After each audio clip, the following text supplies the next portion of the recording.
have a proclamation that I wanted to read, but before I do that, I wanted to ask Mr. Panzanaro a couple of questions. And we're doing this for the City of Peekskill's government channel. I want to make sure it gets on there because I believe not only government issues should be broadcast on TV, but real-life families, the families that make up the fabric of the City of Peekskill, should have just as much airtime as the troublemakers in the City of Peekskill.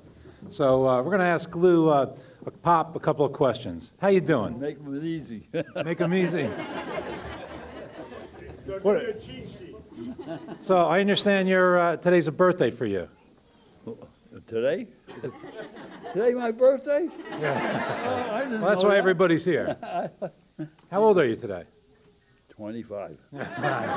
And you look great for 25. What are some of the biggest changes you've seen in Peekskill over the years? Oh my God, now you're going back. So I started out the horse and buggy with that day, and then the trolley cars, and then the cars different cars. Did they give you tickets when your horse left droppings along the streets?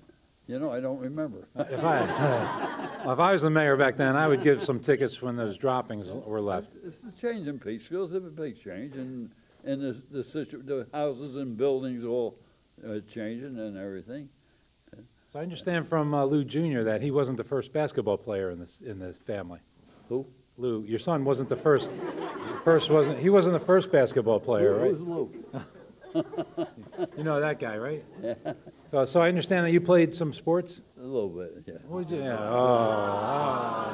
Just a little bit. Come on, what did you play?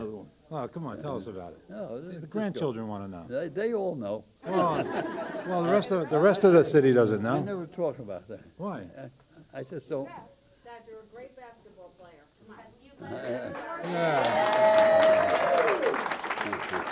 All right.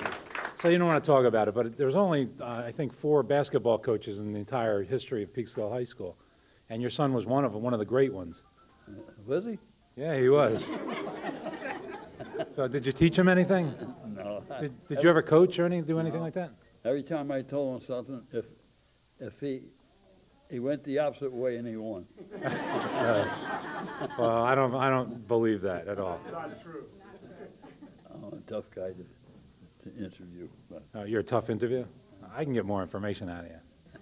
I'm going to give everybody tickets if you don't talk to me. So how do you feel having all your family here together today? I'm shocked. I really am. There's so many that I haven't seen in years, and I'm thrilled. It's such a wonderful thing when your family comes together for you. I tell you, boy, unbelievable. Well, is there anybody that you don't see here that wish you could have been here? No, my wife. Yeah. Yeah, I understand. Mine too. I know. So that's the deck that's dealt to us sometimes, and sometimes we find out how strong we really are when we get those things, right? Yeah, oh, you better believe it. Yeah. So, but you look pretty good though. You're in great shape. You still get up and walk every day and get outside. I feel like heck. Yeah. Well, I saw you at the the high school Hall of Fame dinner. Oh, yes. Do you get out a lot to go to those dinners? Oh, yeah, I go to all. I go free. It's good. It's good. You know, it's good to see you up and out. I go free. No, well, at your age and all that you've done for this community, you should go free. And if anybody charges you, you let me know, and I'll make sure the City of Peekskill reimburses. Okay, Mayor. Okay. Well, I just want to say that one of the things I can do anytime I want to is to honor people. And I know that you're a shy guy and you don't want to talk about your achievements, but you have been a lifelong resident of Peekskill, graduate of Peekskill High School, and I understand that you're an outstanding basketball player because you were elected and inducted into the Peekskill Athletic Hall of Fame, right? Did you show up for that dinner? I did. Okay. You served. I told you, anything free, I always go to. All right. And you also served your country in World War II, and after that you worked for the New York Central Railroad for 38 years until you retired. And you also worked for the City of Peekskill Parks and Recreation Department, teaching basketball to the youth of the City of Peekskill. And you're a lifetime member of the Peekskill Fire Department Hook and Ladder Company, correct? One toes. One toes. They got it wrong on here, Lou. It's okay.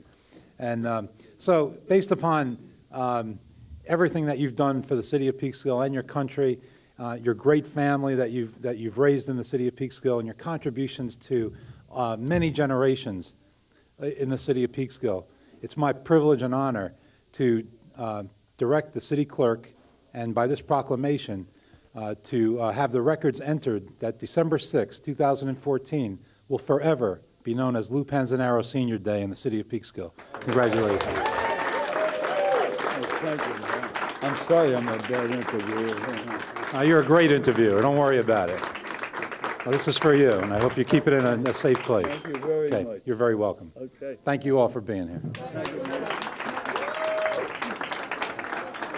So, Lou, we're here for your father's 100th birthday. What are your thoughts on this day?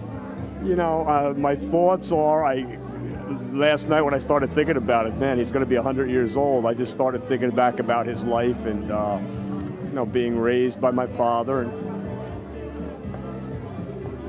just how he was there for everything I did, you know. Yeah, it's actually very emotional. How he many was, children did he have? How many brothers and sisters? I have 3 sisters. You know, I'm the oldest of 4.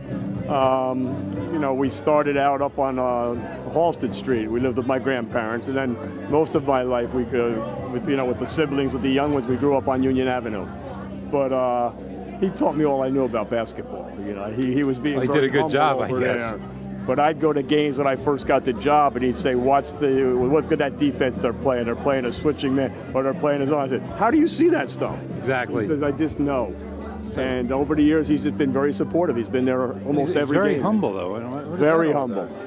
You know what? He doesn't like attention. He didn't want to do any party today because he doesn't like attention. But he's so funny, you know, and he's great with people. Once he's there, he livens up and he's fine. But I think it's the thought of getting there is what's kind of makes him think he wants to hold back. So, how long ago did your mom pass away? She passed away in about 8 years ago. You know, it was 2006. Yeah, it's very emotional when he talked about his wife. Yeah. So you and your 3 sisters have this whole family here.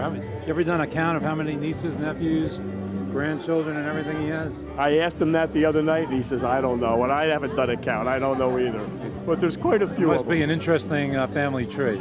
It is. It really is. You know, and the 2 sides of the family, the Hayes and the Panzanaros, and growing up, it seemed like we were with the Hayes side, my mother's side, all the time. But we've gotten more involved with the Panzanaros recently, and today we have a nice mix. It's such an honor for you to invite me here today, and I really appreciate it. It's emotional for me, and I miss my father very much. I miss my wife, and just to be here and to see what's going on here, I'm very proud to be here. Well, I really appreciate you for coming and doing it. I know you got a million things on your plate, and for you to take None time more out of your important day. than this. Well, thank I'd rather you, be Frank. here than anything else. I appreciate God that. bless you, and God bless your entire family, and I'm just so proud of you and your accomplishments. And now we know why. You have great anchors and families, and that's what it's all about. It's mothers and fathers taking initial responsibility, pushing education, keeping their kids out of. It's not the city's or the state's responsibility to keep kids out of trouble. It starts at home, and this is what happens when it starts at home. Well, I had a great foundation. I thank you. I God bless appreciate you it. all. Thank you.